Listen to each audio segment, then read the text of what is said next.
এই 30,230 টাকা বিয়ে। আর এটা ধরা হয় কোনো স্বীকৃত নার্সিং ইনস্টিটিউট বা প্রতিষ্ঠান থেকে 3 বছর মেয়াদি ডিপ্লোমা কোর্সে করতে হবে।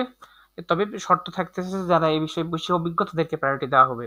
তারপরে এস্টিমেটর এই যে 3 জনকে নিয়োগ দেওয়া হবে। 16,000 দশম গ্রেড 16,000 থেকে 38,640 টাকা বেতন স্কেল ধরা হয়েছে। এসএসসি 500 সিভিল ইঞ্জিনিয়ারিং ও সিভিল ইঞ্জিনিয়ারিংয়ে 3 বছর মেয়াদি diploma degree.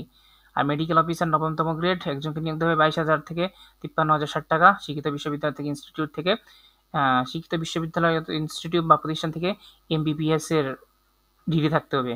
Medical officer 9তম grade 22,000 থেকে 53,060 টাকা একজনকে নিয়োগ দেওয়া হবে এটাতে। আর স্থপতি এখানে একজনকে নিয়োগ দেওয়া হবে 22,000 থেকে 53,060 টাকা। কোনো স্বীকৃত বিশ্ববিদ্যালয় অথবা ইনস্টিটিউট অথবা কোনো প্রতিষ্ঠান থেকে তো এই স্থাপত্যের উপর স্নাতক ডিগ্রি থাকতে হবে। আর এটা হচ্ছে বেতন স্কেল ধরা হয়েছে 2015 সালে জাতীয় বেতন স্কেল হিসাব করে। আর এখানে বয়স সর্বোচ্চ 32 বছর। আর নিরাপত্তা পরিদর্শকের ক্ষেত্রে উল্লেখিত প্রার্থীগণকে বয়সসীমা 40 পর্যন্ত শিথিল করা যাবে তাদের জন্য নিরাপত্তা দর্শক হিসেবে।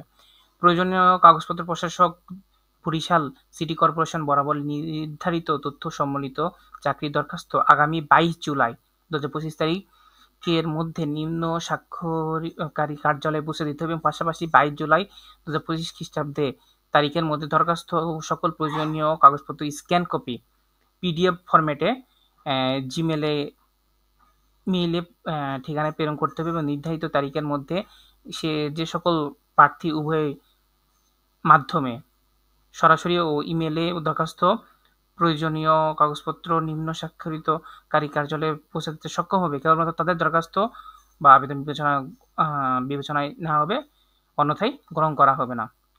আগ্রহ প্রার্থীদের দরখাস্তের নাম, পিতার নাম অথবা স্বামীর নাম, মাতার নাম, স্থায়ী ঠিকানা, বর্তমান ঠিকানা, জন্ম তারিখ, বয়স 2/7/2025 খ্রিস্টাব্দে আবেদনকারীর বয়স ন্যূনতম 18 বছর এবং সর্বোচ্চ 32 বছর হতে পারবে। 2/7